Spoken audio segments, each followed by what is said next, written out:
So, hello guys. Ito na po ngayon ang ating mga baboy.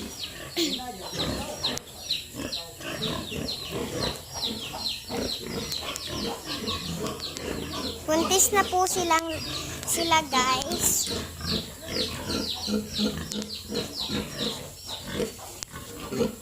Ayan guys. Kakatapos lang nilang kumain. Ito guys, hindi pa siya buntis.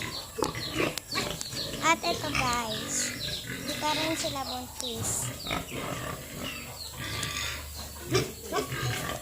Ito guys, buntis na siya guys. Nanganak na sila. Ito din guys, buntis na din siya.